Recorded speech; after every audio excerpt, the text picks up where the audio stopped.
All right, the subject by way of introduction, what is evangelism? The word evangelism is somewhat of it's somewhat of a transliteration, but not exactly.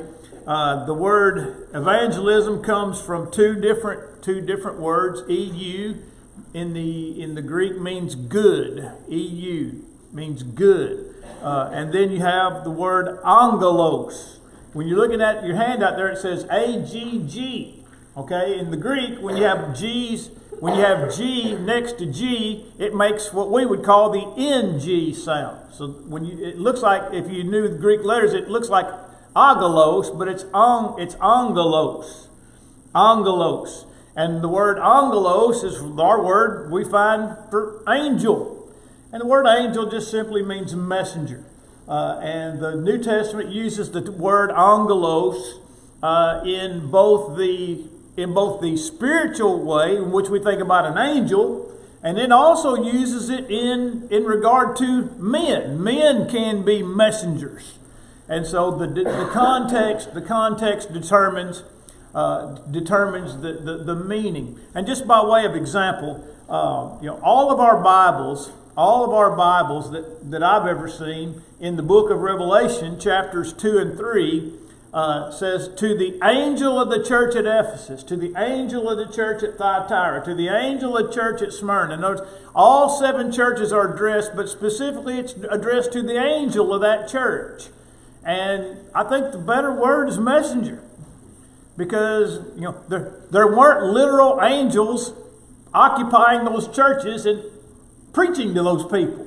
And the word means messenger, so it would refer to probably whoever it is that was tasked with the majority of the teaching in that particular church. But when you read angel in Revelation 2 and 3, don't think about a spirit being. Think about a physical messenger. Here's the message for you to give to the church where you are. And so evangelism comes from good and message, or good. A messenger. And so as a verb, well, look at there. Got some of these young stragglers, rodents. Not rodents. Rodents. Man, good to see y'all.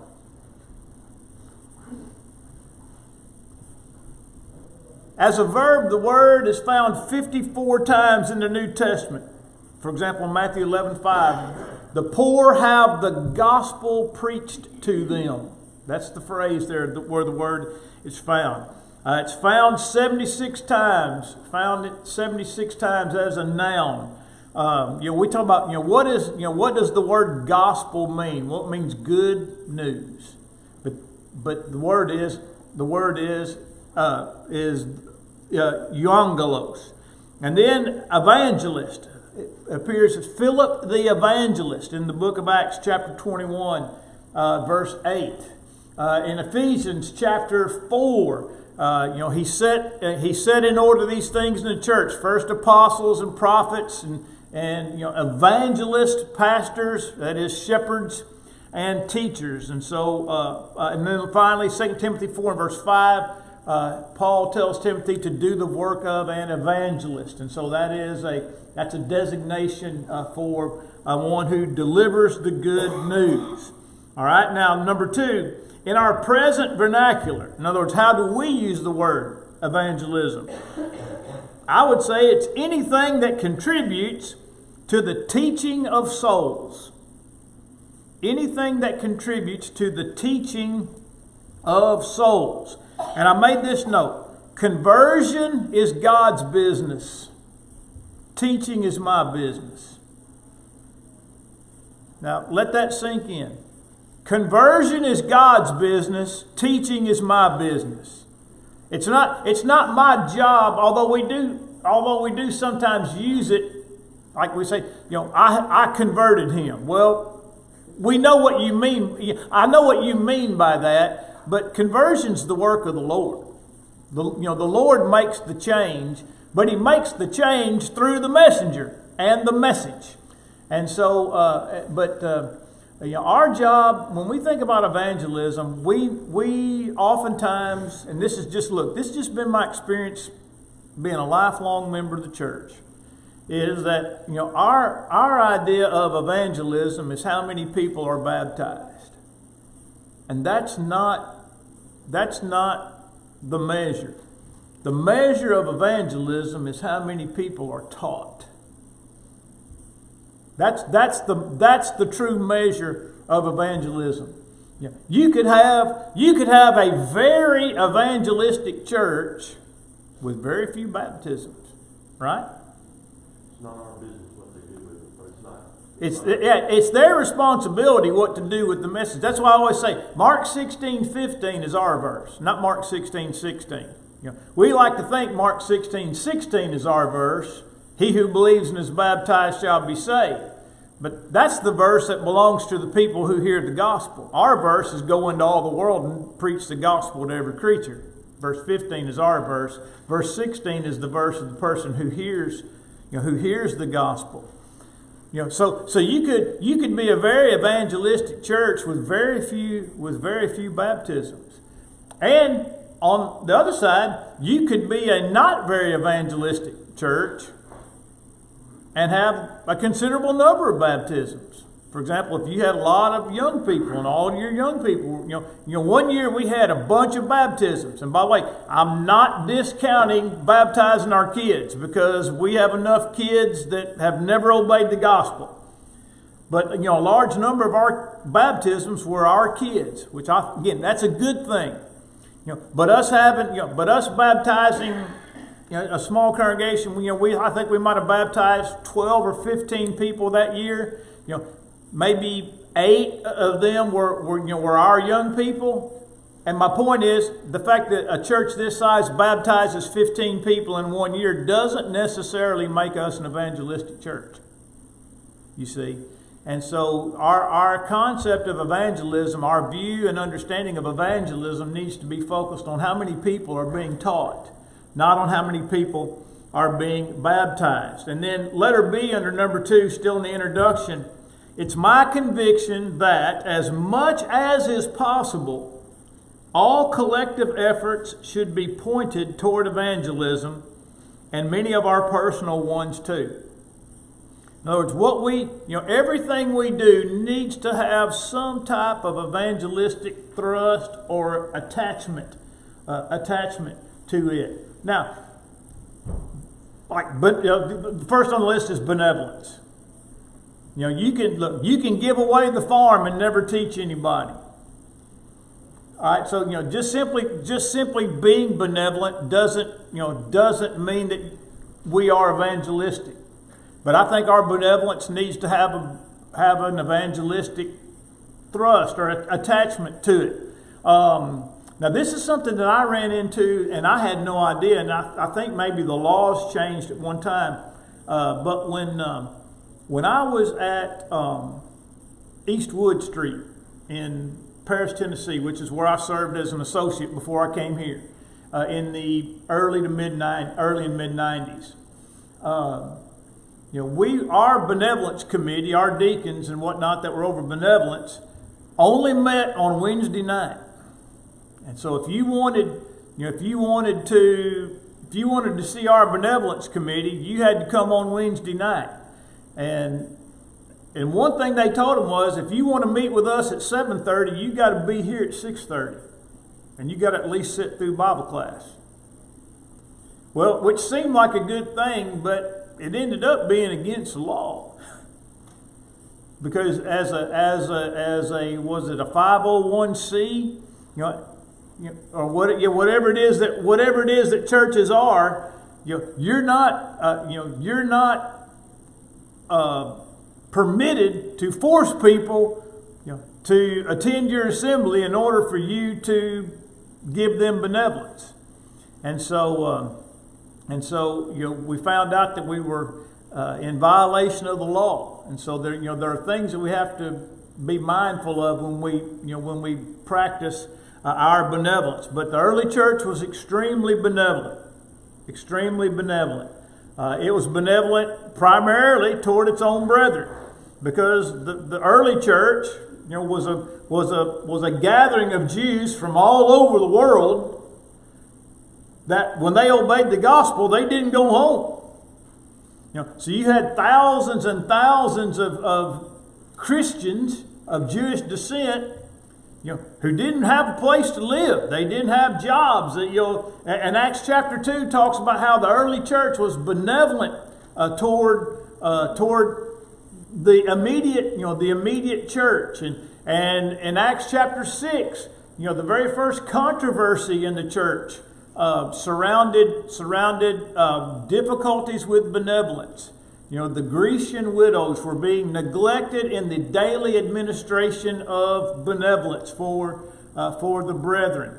But what we find is that when that situation is corrected, that's where we get what we call, the Bible doesn't call them this, but we do, the first deacons. Remember, the apostle said, it is not good for us to leave the preaching of the word to wait on tables. And it wasn't that Peter and the apostles thought they were too good to wait on tables, but they had a lot more important job, to do than wait on tables. Because you have thousands of Christians that need to be taught, and they're all starting from scratch. All the things that we take for granted that we have at our disposal to know about the church had to be orally given to the church. And so the apostles couldn't leave that in order to wait on tables to handle the benevolent needs. And they said, choose out from among yourselves 7 men whom we may appoint over this business. And the Bible says the saying pleased the whole multitude. The church was happy to see it.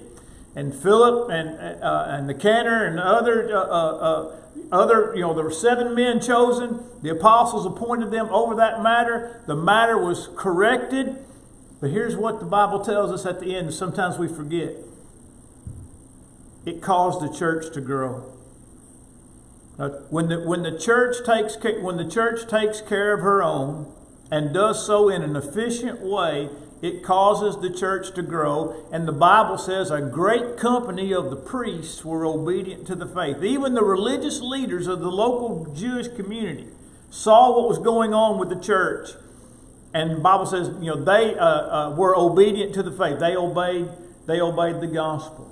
And then you have the benevolence of the church in its extended evangelistic thrust, in that the church helped people outside of the church.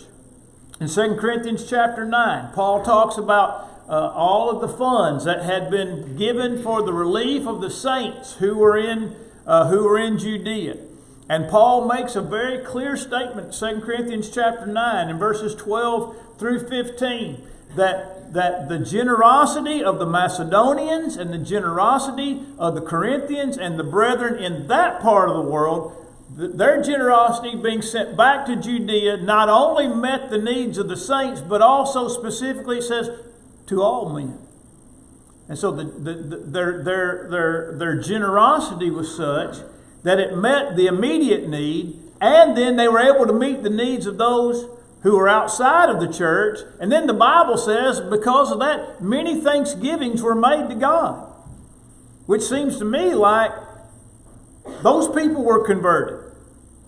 That those people were converted. Because of the benevolent generosity of the early church. And so our benevolence needs to have an evangelistic thrust at every part. Look, sometimes we help people that we'll never see again, right? And what have I done in times past? I give them my business card, with my name and the name of the church. I'll give them maybe a copy of.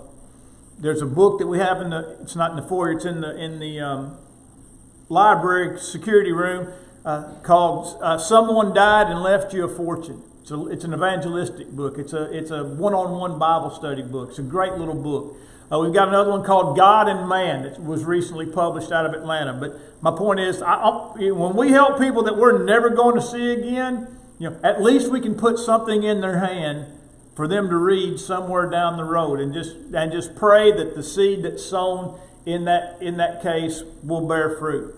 But when we're helping people that are local, we need to follow up on that benevolence. Invite those people, invite those people to attend services. Invite those people to have a Bible study. Invite those people to at least enroll in a Bible correspondence course. Offer them a Bible. We've got Bibles on hand, dozens. We have dozens of brand new Bibles on hand to give away to people. And by the way, we live in the buckle of the Bible Belt, and you would not believe how many people do not own Bibles in Marion County.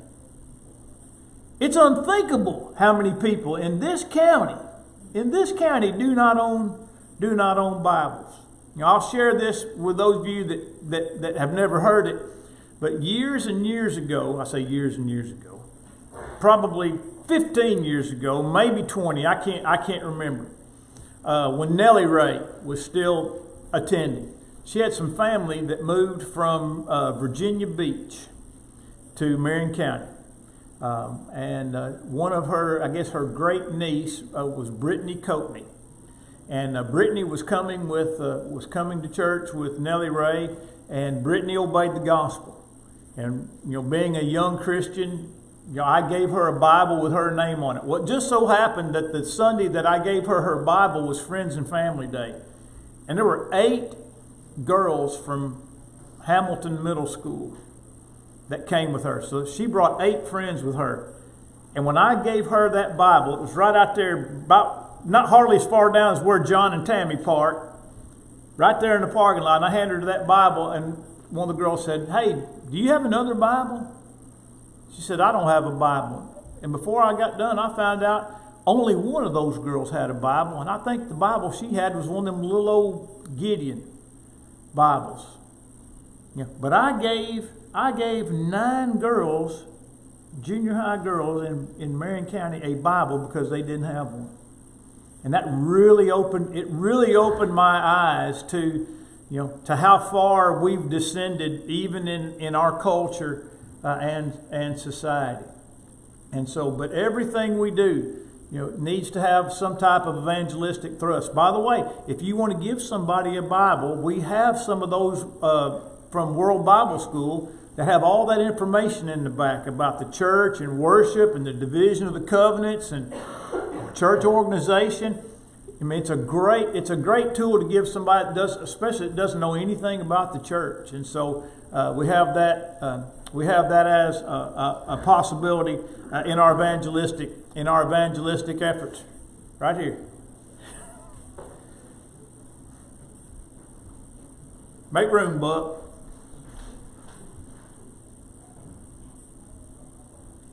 And then our fellowship needs to have an evangelistic flavor to it. We want to show people that we have a loving church family. And the times that we spend together as a church family, need to reflect the love of a church family. Now, what that also means is that when we have people that come and they come to our various events, don't sit where you always sit with the people you always sit with. At least make some attempt to sit with our visitors, or to at least introduce yourself to our visitors if people are already sitting next to them. But what kind of impression? Ask Matt and Ashley what type of impression it makes. When you show up and people act like they're glad to see you. I mean, makes a huge difference. I told you they came to a back to school thing and they didn't even have a kid old enough to go to preschool. Little John was real little John back then. But being around, the things that we do, when we have our bonfire and our outdoor singing and those types of things, those are opportunities to show people that this is a group of people that love one another. And there are a lot of people in our world and in our communities that don't have the kind of support system that we have, even in our physical families, but much less in our church families. And those things are extremely attractive to people who do not have them. And so our fellowship needs to have an evangelistic flavor to it. Our living, our discipleship, our holy living needs to be contagious, so to speak, or infectious, however we want to describe it. Let your light so shine before men that they may see your good works and glorify your Father who is in heaven. People will be ready to give an answer to those who ask a reason of the hope that lies within you with meekness and fear. Don't walk around acting like you were baptized in pickle juice. As a Christian, you have every reason in the world to be happy every day. Every day. Joyful. And I said happy. I think joyful is a better word, because look, sometimes we're going to be sad. I preach enough funerals, even for people that I preached one this week, people I've never met. There's a time of it's sad, but you can preach a message of joy in a time of sadness. Jesus preached a message of joy to Martha in her time of sadness. Lord, if you'd have been here, my brother wouldn't have died. Right? The first words out of his mouth, your brother will live again. See, message of joy in a time of sadness. And so, our lives need to be lives that are marked by joy. Look, I'm not talking about that fake, syrupy Southern joy that everybody. I'm not talking about that. I'm talking about just people that are genuinely joyful, pleasant, and those are the kind of people other people want to be around. So our holy living, our personal discipleship, our service to others, Galatians 6, 9, and 10. As we have therefore opportunity, let us do good unto all men, but especially those of the household of faith. Galatians 6 and verse 10. Verse 9 says, let us not grow weary in well-doing, for we shall reap in due season if we faint not. Be a helpful person. Be a helpful person. Volunteer to help people. Go out of your way to help people. And I'm talking about that in a separate sense from benevolence, right? I mean, I guess we could think about those things in the same way, but we want to be a helpful people. If you see somebody, look, nobody's ever stranded on the road between here and Hamilton, but what I don't stop. I'm going to roll down my window and I'm going to say, what do you need? Do you have a phone? Have you called somebody? Are you expecting somebody? Can I call somebody for you? A lot of times they manage to limp in here to the parking lot. I mean, just not very long ago, guy smoked a deer down here on the new bridge. Just busted the front end of his vehicle all to pieces. Man, the water's pouring out of it, and he managed to get to the parking lot, and I just happened to be nearby. Just happened to be coming by. But he called somebody, and I said, look, man, don't worry about moving your car. Do whatever you got to do. You got to go to work today, go to work today. But rest assured, your car is not a problem for us sitting right here. Just be kind, be helpful. Those things making. And by the way, I told him, so I preach here. I let him know that I wasn't just some yahoo telling him that he could park anywhere. Like people that give other people permission to hunt other people's property. No, not that. It's like, hey, I preach here, and I can tell you that it's all right for you to leave your vehicle here. All right, take care of your business and come get it when you can. All right, so we want to be a service to people. And understand those types of things make a difference. And then lastly is this, under number 2, our worship. Now look, our worship is not geared to unbelievers or guided by unbelievers, but it can certainly influence them. Right? Look, For a long time, there was this crazy, unbiblical idea that the worship this was adopted by the world, and then the church which is always last to adopt any idea, good or bad, and in this case they adopted a bad one. The idea was, you need to create your atmosphere, your worship atmosphere needs to be created in mind for the person who's never been to church. And that's as wrong as it can be. It's as wrong as it can be. When we gather here for worship, we've got one goal, primary goal in mind. And that is to worship God and honor God. That is our primary goal. All right? Then extended from that is edifying one another, right? Our worship glorifies God, it teaches and edifies one another.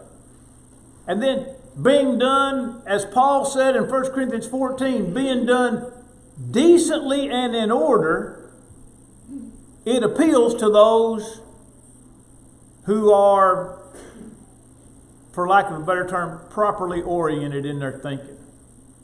Even if it's something that they don't expect, they can see that it's being done right. I mean, because, the guy that comes in off the streets that's completely, for the best part, completely unchurched, he walks in here, and what's the first thing that he notices? What's the first thing he notices? Just go ahead and say it. No piano. That's exactly right. Where's your piano? I mean, that's the first thing people will notice when they simply walk in the building, right? There's no guitar stand over here, and drum set over here, and piano over here, and 76 trombones or whatever it is that that people want to use. And it's strange to them because they're expecting to see a thing and they don't see it. But then what happens when a congregation worships God in spirit and in truth, and everybody opens up their mouth and sings? What kind of impression does that make on people to be in the midst of that? Right? And I'll give you a secular example of this. 3 or 4 or 5 years ago now, I can't even remember if it was before or after the pandemic. We used to play the national anthem on our iPad before every basketball game at Hamilton. We'd have everybody stand up. There's a flag in the gym. Everybody face flag. We'd play the national, and we'd play most time. We'd play the Marine Corps band. Nobody's singing. It's just the music. Like at the Olympics, it's just the music. One day, man, McCracken's sitting over there, and it ain't working. He's sitting on the other side of the gym from me and Jeff Goff, and he's looking at me, and he's like, he has no idea what's going on. And I leaned over, and Jeff Goff's standing right next to me, and I said, dude, we may have to sing this thing. Because we've already told everybody to stand up and look at the flag and take their cap off, all right? It's too late to say, never mind. And so I'm the PA guy, so I got the mic in my hand, so I just started singing it. And while I was singing it, I'm doing my hand like this. I don't have my hand over my heart. I got one hand on a microphone, and I'm telling everybody to start singing with me. And you know what they did? They started singing with me. And by the time it was done, it was really good. And by the way, everybody credited the Church of Christ for saving the national anthem, because we're the only ones that know how to sing. I mean, literally, I won't tell you this. One girl that's a little bit younger than my kids walks over and says, COC saves the day. All right? So then for the next several years, that's what we did every week, or every ball game. And pretty soon word got around, hey, when you go to Hamilton, it's going to be different. Everybody's going to sing the national anthem, and it's really neat. You know, and my point is when people are used to just hearing a thing as opposed to participating in a thing, it makes a huge difference, right? Well, the same thing goes with our worship. People come in and they see everybody grab a songbook and start singing. Man, it makes an impression. It makes an impression on people. But we don't do it to impress people. We do it to worship God. And by the way, I'm gonna make full confession right here and now on that point right there. I hate it when our singing's not good and we have visitors. I hate it. Because it makes a bad impression. Now here's the thing. They may not know anything about music. It might be the greatest thing they've ever heard. But to me it sounds like, two cats fighting. Off key and slow. But we need, and by the way, I've preached this to y'all over and over again. We ought to have good singing every time out. We got too many people with too much ability, and we got too many things to be glad about, joyful about, to have bad singing. And so our worship is not geared to unbelievers. It's not guided by unbelievers, but it can affect unbelievers. And so we want to keep that. We want to keep that in mind as well. All right, I've already heard one bell. Lord willing, we'll start next Lord's Day morning on what does evangelism look like at the bottom of that left-hand column. We'll start with number 1.